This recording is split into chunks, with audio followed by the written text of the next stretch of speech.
talked to a number of people in my travels that made the comment that they're your vet, that they after coming back from the war they drank heavily after that, trying to drown out their memories.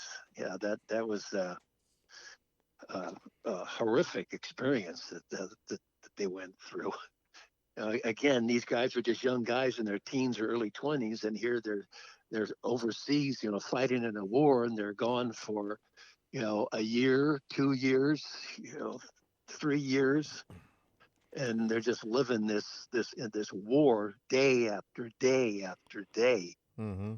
Um, they didn't rotate back home like people do today from conflicts. They just had to go from just one battle to another battle, or if they were in the Eighth Air Force, just day after day, they had to get in those planes and go back up, not knowing if that would ever be their last time or not. That will wear on you after a while. But yeah, I think that they looked at it differently too because there's been a lot of developments in psychology since then, and and like you're talking about rotating out, that I think that would be, a positive consequence. You know, saying okay, the soldiers today, um, they are rotating out, and they try to look at that like okay, how can we, take care of our active duty members better. You know what I mean? And that I Right. think that's a result of what they've learned. The military have learned how they can treat and take better care because of stuff like that. Um, I know that like I had two uncles that fought in the Vietnam War, and my dad was not in Vietnam, but he served over in Hawaii as a machine gun repairman. So I think he went in the army in like '71, and he got out in like I think he did like 4 years or whatever. So it was like the end of '74 that he got out or something like that.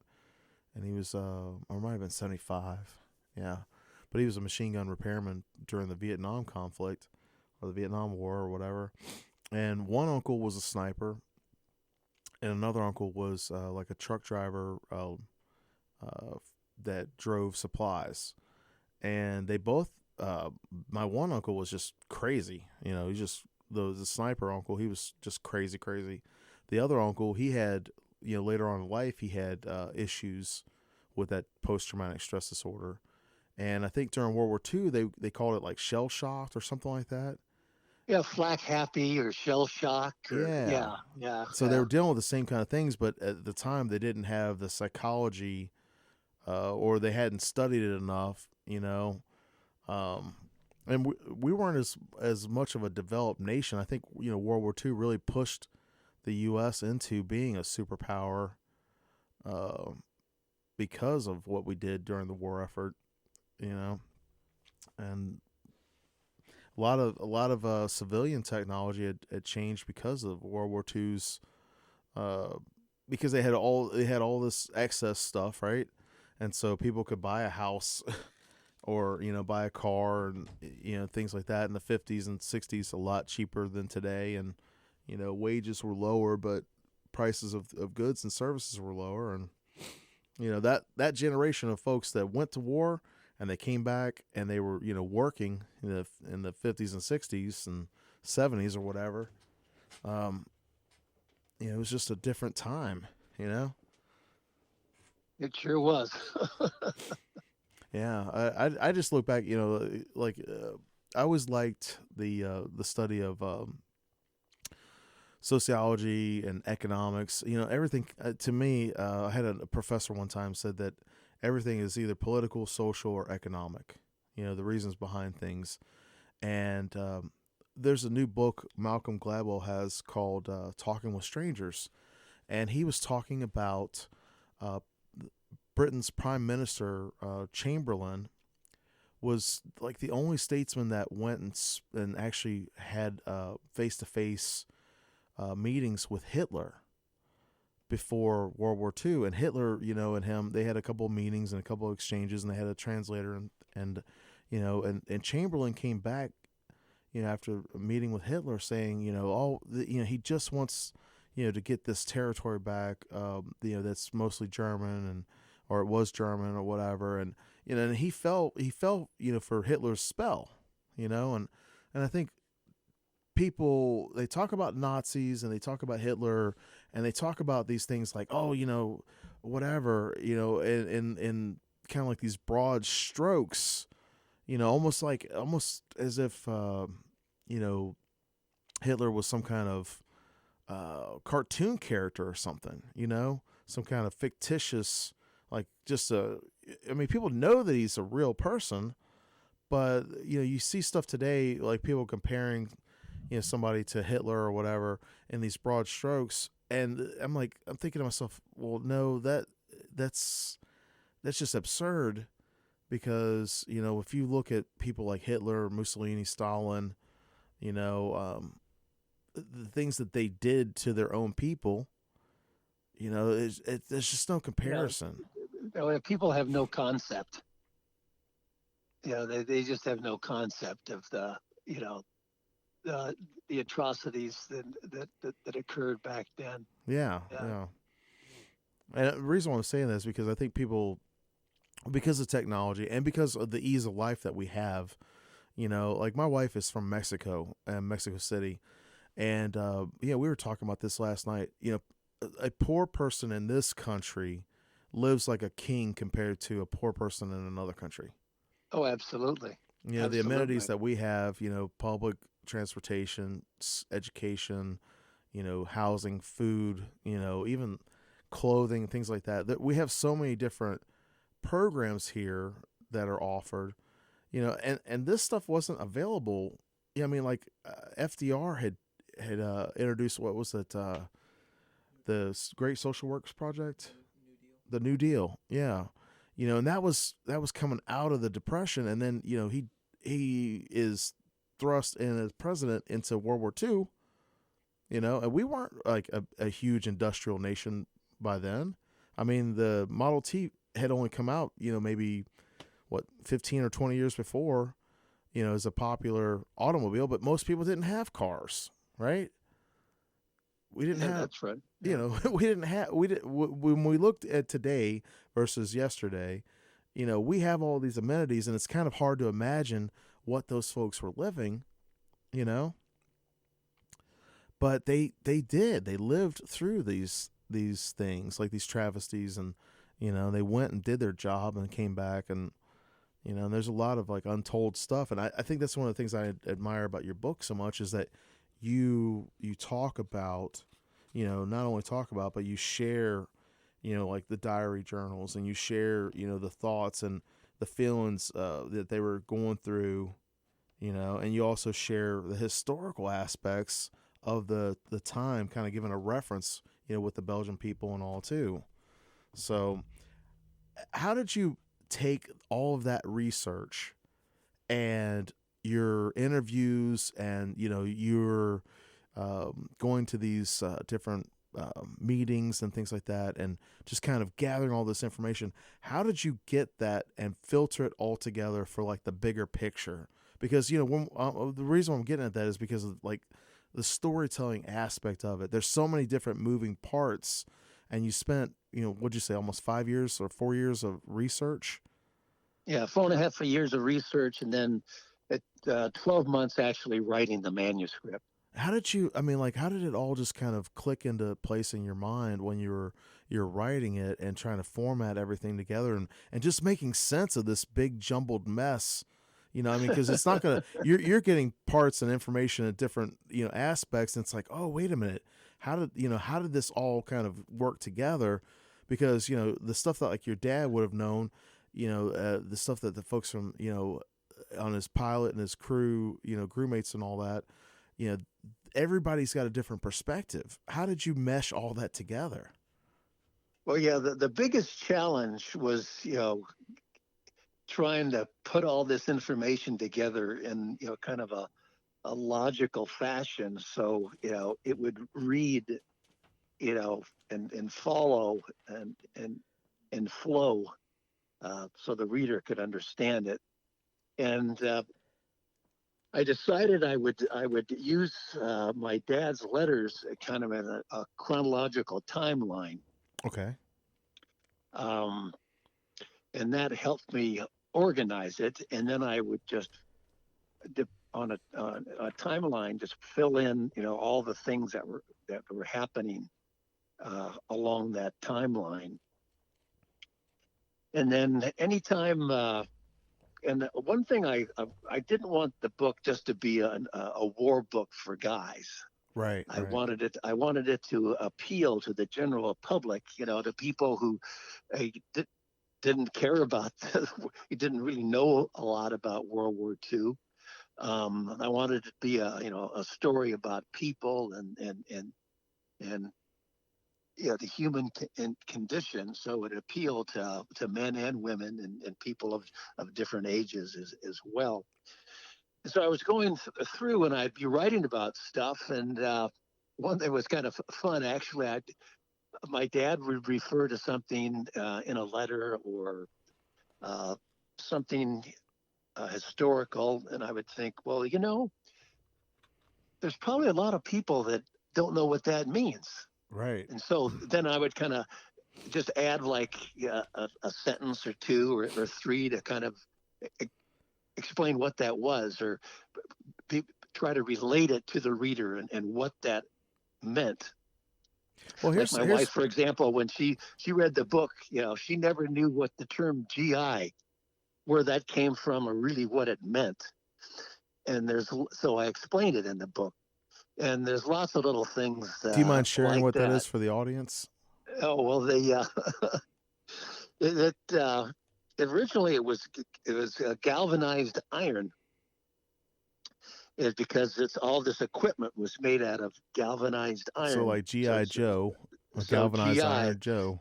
and then it just became it. Then they started just referring to people in the army as GIs. Mm, It just kind of kind of stuck. transformed, and that's where that expression came from. Well, talking about the human condition, I've actually opened to page 78 for everybody playing at home here. But they're talking about this. Uh, Page 78, it says, in July 1943, a flight surgeon finally determined Musial had had enough action and sent him back home to be an instructor. However, a couple of months later, Musial asked for and received a new assignment to the European Theater of Operations. Prior to entering the service, Joe had been living with his older sister, Sophie Vakaitis, in Lawrence Harbor, New Jersey, for 15 years after their mother died. She was quite a bit older and had a 22-year-old daughter, only 3 years younger than Joe. As a result, he called his sister Mom. In a letter to his sister, he wrote, "Dear Mom, this is going to be quite a jolt to you, but I just can't take it here in the States. I know you will have a hard time understanding just why I should want to go again. It's just something that's in me, I guess. Maybe it's because I lost so many of my best friends, or maybe because I can't stand staying on the ground and watching these new boys going over into combat. They are so blame young. They really don't know what they're going into. Now, don't take it too hard and try to understand that that is what I've got to do to be able to live with myself, even though I know what horror is ahead. Whether I come back or not is not important. Because when you realize all the suffering, bloodshed, and horror other people have already gone through in the occupied countries, even if I do give my life trying to help, it will be meager in comparison. And that is, That says a lot right there. yeah. I mean, like you're talking about the human condition. You know, to me, I mean, just reading it, I've got chill bumps going up my spine because I'm thinking of this young man who is he's been through the ringer already. He's been reassigned stateside because of his condition, and then he convinced somebody to let him go back on assignment. And he's like, I can do more. I can give more, even though he's been through. This guy's like, hey, I want to go back and give more because, like in the letter, he refers back to these kids going over there, And he's probably like maybe a year or 2 years older than them, maybe. Calling, Yeah, yeah. because He flew 72 missions in the Pacific, and wow. he was at Pearl Harbor when Pearl Harbor was bombed by Japan. Oh wow. Yeah, he could have just come back, after that, to the States after that, and been safe. But no, he wanted to get back into service, back into conflict, and risk his life to fight for his country, and to be there, and to help out his all the other guys that were fighting in the war. And so I He think, was one of the five crew members who survived. But when my dad's plane was attacked and shot down, Joe Musial, he was one of the waist gunners. He had his foot blown off. oh wow. See, I think that gives so much. It actually humanizes who they were. You know, Yeah, well, that's having both all those pictures and excerpts from all these letters from members of the crew or family members or Belgium people. That makes it a lot more personal. It's just not a narrative of what happened, but you get the human feelings, and you can relate to that and make it a lot more personal that way. yeah, I agree completely. Here's another one on page 275, and it says, as Howard explained, if people were fairly well off and had little money, they brought food on the black market. They bought food on the black market and ate pretty well. If not, you ate potatoes 5 days a week. Food of any kind, livestock, eggs, produce, crops, etc., was supposed to be turned over to the Germans for rationing, but the stuff they sold using coupons was lousy. For example, flour had sawdust in it, and when it was baked, you had to burn it outside to get inside done. Many farmers sold their goods on the black market and would get out and would get out on who had what to sell. However, poor people couldn't afford black market prices. And that's just one example of like the life that people were living. Yeah, that's is explaining after my dad was shot down, and he was being hidden by various Belgian people. After my dad bailed out, it was on a bombing mission to Frankfurt, where my dad they dropped their bombs successfully, but their bomb bay doors got hit by flak, Mm. and they couldn't get them back up. And as a result, that caused a drag on the plane. They lost airspeed, and they fell behind the bomber formation, heading back to their bases in England. And two Focke-Wulf German fighters singled them out and came in and shot the Susan Ruth down. Two of the guys were killed in the plane, and then the other eight were able to bail out. And then after my dad bailed out, he came down into some trees, and his parachute got hung up, and he was dangling 20 feet off the ground and couldn't get down. But fortunately for him, a couple of young Belgian men came to his aid before the Germans got to him. Mm. And after that, he was moved from place to place to place. He might stay in a house for one night. He might stay there for 6 weeks. It all depended on how brave the people were who lived there and how dangerous the Belgium underground thought it was for him to stay there.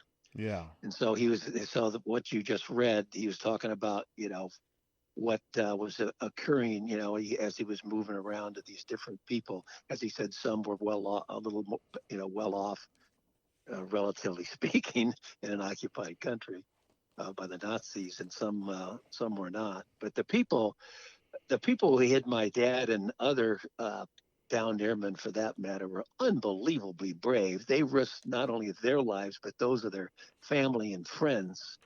Because of the German secret police, the Gestapo found out about it. They'd be arrested, tortured, and either shot or sent to concentration camps. And some of the people who helped my dad and other members of his crew did meet that fate. My dad said they were unbelievably brave people. They would let him sleep in their bed. They would sleep on the floor. They'd give him, the majority of the food, and go hungry. They saved my dad's life. Yeah. Yeah. That's just incredible. I'm looking.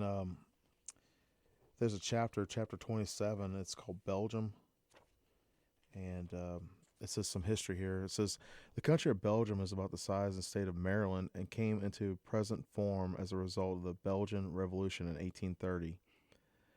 It has two main linguistic groups: Dutch speakers and French speakers. And I'm just kind of going through here, but it says Belgium is known for its high quality chocolate and its more than 2,000 small and large chocolatiers. In fact, it's the world's biggest chocolate selling locations in Brussels National Airport. These folks, we're talking about like a country, like you said, the size of Maryland, and they sacrificed to, like the next page is talking about the resistance. You know, I just think it's an incredible story on both ends. The folks that were fighting for freedom and the folks that helped, with the resistance, um, the sacrifices that they made, and like you said, they would give them the lion's share of the food. They would go hungry. I mean, it did take a lot of courage to hide someone in their house or whatever. I mean, and the Mighty Eighth Air Force, they have a replica of the of one of the houses, right?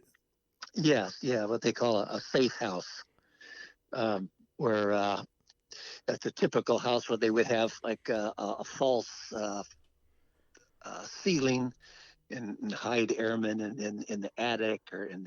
There's a number of instances in the book that are described where my dad was almost discovered while he was being hidden. So it was very stressful for my dad, to begin with. Here his plane's attacked, it's on fire, he has to bail out.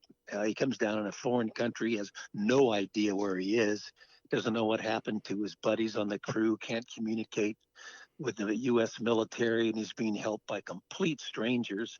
They can't communicate uh, because my dad can't speak French. And any one of these people could be a collaborator and turn him over to the Gestapo. So, I mean, that was a very stressful time for my dad. And eventually he got tired of hiding, and rather than just stay hidden, he joined the French resistance, the Maquis, and started sabotaging German convoys, which was an unbelievably dangerous thing to do, because if he could have been killed in the fighting against the Germans, but also if the Germans had captured him, they would have shot him on the spot for being a spy or a terrorist. There was a comedy show, I think in the '80s called Hello Hello Hello Hello. Did you ever see that? That doesn't ring a bell. It was a comedy show, but it was set in like a French town, and it's just it was a comedy about this. I watched it on I think Hulu or Netflix or something like that, but it was about like the underground French resistance, Huh. and it made fun of like a lot of the aspects, but it also kind of brought to mind like what the occupation was like, and the townspeople that lived there, that they excuse me, that they were the underground resistance, and they would have to I guess host the Germans, and play host to the Germans that occupied the town. Oh, um, yeah. Yeah. and the whole time they're trying to fight against the Germans on the backside. But yeah, it was I think it's a huge risk. Because if they were caught, they were killed. It wasn't like judge, jury, executioner is all. It's like, okay, there's no trial. It's just instant death. Or if they thought maybe it was somebody that they could get information out of, they would capture them and try to get some kind of information out of interrogating them or something like that. But the average And person, some people, they'd have like grudges against their fellow citizens, mm-hmm, and they'd go tell the Gestapo, the Nazis, and just make something up about their neighbor who they wanted to, get back at, that's or they awful. wanted to get their farm, and they'd like make a story up, and then the Germans would go arrest them and send them to a concentration camp. Oh yeah, stuff like that happened, a lot. It was bad. That's awful. I mean, Yeah, not only do they have to deal with the Nazis, but then they have to deal with the bad neighbors. yeah. So tell me, you And your son, you did some kind of documentary, right? Well, we've gone over twice on two of our trips in 2016 and 2018. Mm-hmm. We went with a camera, some camera guys, and did a lot of filming. And we have hours and hours of footage. Mm-hmm. And we were thinking about making a documentary, based on the book. Um, but then we kind of changed course, and what we've done is we've produced, with the help of professional film editors and such, a 13-minute documentary short Oh, that neat. I've entered into about a dozen or so film festivals. Um, and we'll see how that goes. Whether I've gotten a couple of responses, real positive responses so far. You've had a great feedback and response from the book. You've won. I don't know how many awards you've won now. Well, it's approaching 30, Wow. I and remember it when I has. first met you, you'd won a couple of awards by then, but Yeah, so 30 finally, awards. and it has a 5-star review on Amazon. And so I've entered this short. We'll see how many film festivals actually pick it up, but Mm-hmm. hopefully, the goal is to maybe get some interest in movie makers to either make a full-blown documentary or a movie, or uh, ideally it's better suited for a mini series, because there's so many people and so many storylines involved in the book. But we'll see. So that's kind of what I'm. Well, all these film festivals. I should be hearing back from them in a couple months, because they usually take place in the spring. Yeah, yeah. Um, let's do. I got to do the station ID and some announcements here real quick, Steve. I do want to talk some more about that afterwards, and then we'll just. I'd like to hear some when we come back. I'd like to hear some of the more interesting stories that you found kind of surprising. Okay. Okay. So, all right, everybody, you listening to WRUULP Savannah, Georgia, 107.5 FM, WRUU.org. We are Savannah Soundings Community Radio with Global Soul. And this is the Adam Messer Show. I'm your host, Adam Messer. And my special guest today is Steve Snyder, who is the author of Shot Down, the true story of pilot Howard Snyder and the crew of the B-17 Susan Ruth. WRUU 107.5 FM is a new and different listener-supported and all-volunteer community radio station for Savannah. Our diverse broadcast and web programming is supported by generous listeners who value our passion and spunk. We are independent of other media and receive no government or large corporate support. People like you are our largest and most important source of our funding. Go to WRUU.org to find out how you can make a one-time or a monthly contribution. Thank you. The Live Oak Public Library System offers local residents access to hundreds of thousands of movies, television programs, albums, audiobooks, ebooks, and digital comic books for free on your streaming television and mobile devices through the Hoopla app. Supported devices include Roku, Fire, Apple TV, iPhone, and Android, among others. The selection is vast. All you'll need is your library card. Find the Hoopla app on your device and more information at liveoakpl.org. WRUULP Savannah, Georgia, 107.5 FM, WRUU.org. We are Savannah Soundings Community Radio with Global Soul. This is W. All right, everybody. If you're just now tuning in, thank you for listening. We are WRUULP Savannah, Georgia, 107.5 FM, WRUU.org. We are Savannah Soundings Community Radio with Global Soul.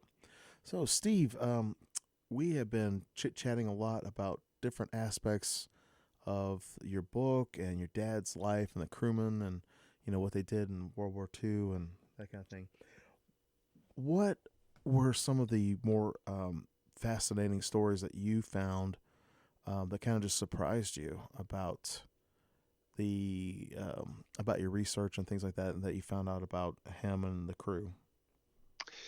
Oh gosh, I've found out. It's interesting. Every time I go to Belgium, I find out something new, another piece of the story. For example, when I went over and this last September for the 75th anniversary, there's this one.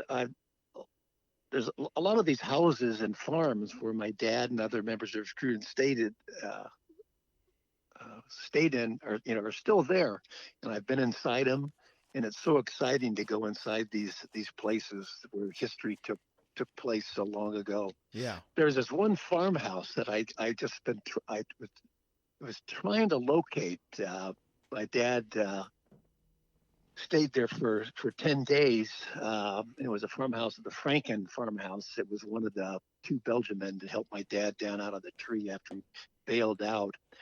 And they had sent him pictures after the war of the farm, and circled the room, the window of the room where he was staying. And I've been trying for years to locate this farm building, and it's come to find out it was right under my nose. On this last trip, we finally identified it, and then Jacques Lowe, who I mentioned, who were one of the Belgian men who gave me so much information to put in the book. I said, well, let's ask if we can go inside the building and see the room. So he acted as our interpreter.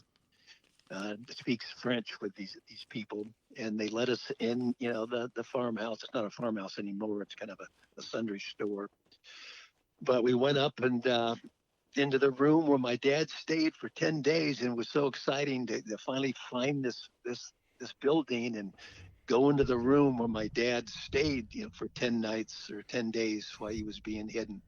So lots of little things like that are fascinating. But the biggest surprise and the most amazing thing was finding the German pilot, Hans Berger, who shot down my dad's plane. No way. Which was absolutely incredible. And I owe it all to my wife. When I was doing my research, one day my wife just casually mentioned, well, why don't you try to find the German pilot that shot down your dad's plane? Which I thought was a ridiculous idea. She doesn't know what she's talking about. That'd be impossible. He probably died during the war, or 70 years later. He's died by now. I can't speak German. But like a good husband, I did what she told me to do, and I went on Google and I entered trying to find a Luftwaffe pilot, and a couple forums came up, which I joined, and I posted an inquiry because I knew the location where my dad was shot down, the day he was shot down, the time of day. And in a week, two guys got back to me, one from England and one from Belgium. And on that day, there were 12 B-17 shot down, and the one shot down south of Chimay, Belgium, was shot down by Hans Berger. And fortunately for me, Hans Berger became a translator after the war, so he speaks perfect English. Oh, wow. And I found out that actually the gunners on my dad's plane shot down Hans at the same time. They shot each other down. He bailed out, and he made it lived through the war. Wow. So for the book, I was so excited. I get goosebumps just talking about it now. But for the book, I just interviewed him over the telephone and through email. But in 2016, I went to visit him. He lives in Munich, Germany. And after the trip to Belgium this year in September, my wife and I went on to Munich to see him again. He turned 96 in October. And it might be the last time I ever get to see him, because he's getting old, and I don't know when I'll get back to Germany again. But we've become friends. And it's just so amazing to meet to meet Hans, and to interview him. I filmed an interview with him, and part of that interview is in this little documentary short that I was mentioning. A lot of people ask. Oh, go ahead. I was going to say, is that available to the public yet, or not? Not yet. Okay. It kind of has to make its way in the film festival circuit, and then once it's done there, then I'll put it on YouTube and my website. Okay. So it will be things available. Like that. That'd be great. Yeah, it will be available. What that is something that I always thought was interesting too was that those folks, I can't remember who made this quote, but I always thought it was so interesting that someone said, we watched a third of our country kill a third of our country while a third of our country said nothing. And, talking about Germany, like, a third of their population killed another third of their population while the last third of the population said nothing. Right. And hadn't heard that before. it was, I can't remember who said it, but I just thought it was really interesting because, to a guy like Hans, he's serving his country, and I can't think that they didn't know that what they were doing was wrong, but at the same time they were soldiers and they were following orders, and so they were doing their job, just like our guys were doing their job, and history has a way of being able to say 2020 hindsight's 2020 or whatever. What was it like talking with him in that perspective? Was there any kind of animosity at first, or was it just kind of like trying to go from a perspective of understanding, or, because this guy shot your dad and his fellow crewmates down. Right, but then they shot him down as well. And the way I, initially looked at it or approached it, the way I feel about it is that, World War II was a defining moment in my dad's life. Right. I think any guy that fought in World War II, I mean, there's nothing that can compare right with it. And at one point in time in history, my dad's life crossed paths or intersected paths with Hans Berger's life. Mm-hmm. And so I look at Hans as being part of my dad's story, part of my dad's life. So I felt a personal connection. Or feel a personal connection to Hans. Wow, okay. And really don't have any animosity toward him. Maybe if my dad was, maimed or killed, I'd had different feelings. Well, I mean, I was just thinking of the perspective of like, okay, here's another soldier on the battlefield, doing their job. They don't know each other. They had no idea, they'd never met before. They had nothing personal in it, it was they're right. doing their job, And Hans said that it was a shame that they had to be, shooting at each other, but that's war. Yeah. And like he was pretty much just like the U.S. airman. He was just a young guy, 19, 20 years old. Yeah. Fighting for his country, trying to do a job and trying to stay alive. Yeah. And he was shot down 3 times. And he made it through the war. Times? Wow. Yeah. The Germans didn't have any mission limits. Like the U.S. Implemented a mission limit of 25. If you made 25, you could go home. And then Jimmy Doolittle eventually raised that to 30 and 35. But the Luftwaffe, the German Air Force, they had no mission limits. They just kept flying and flying. They didn't have leaves. They didn't have passes. And most of Hans' friends all died in the war. Oh, wow. I remember a story one time that there was they were asking one of the German soldiers, this is like years later, right? They were asking them like, when did you know that they were losing the war?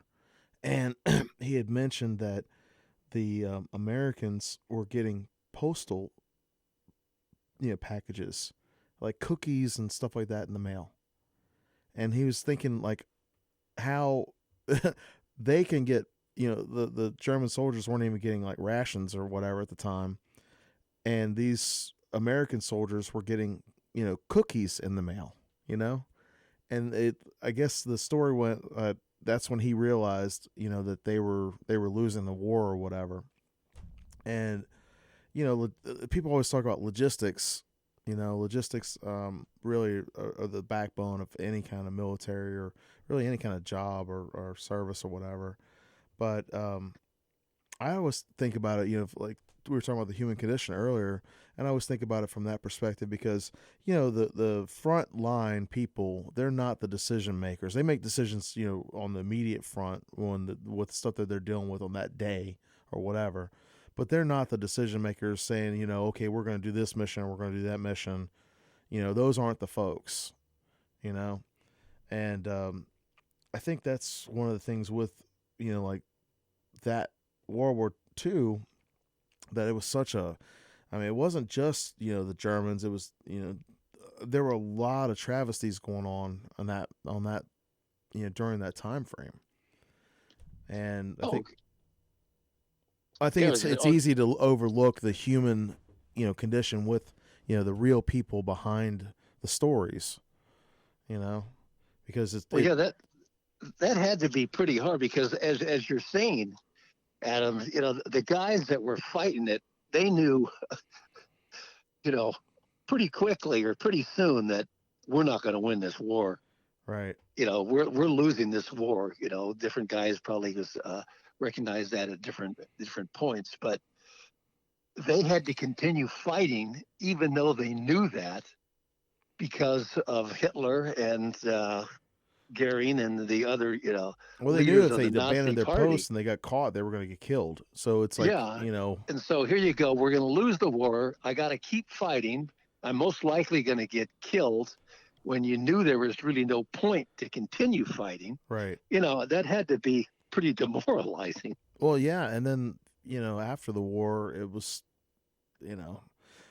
so I don't know. I just think it's really interesting that you would have talked to him and befriended him afterwards, because it does show a lot about, again, the human condition, and how we can, forgiveness and be able to heal, up afterwards, it's like, Hans thought it was pretty incredible that here he was, friends and talking with the son of a American pilot that he shot down. So, it is pretty amazing.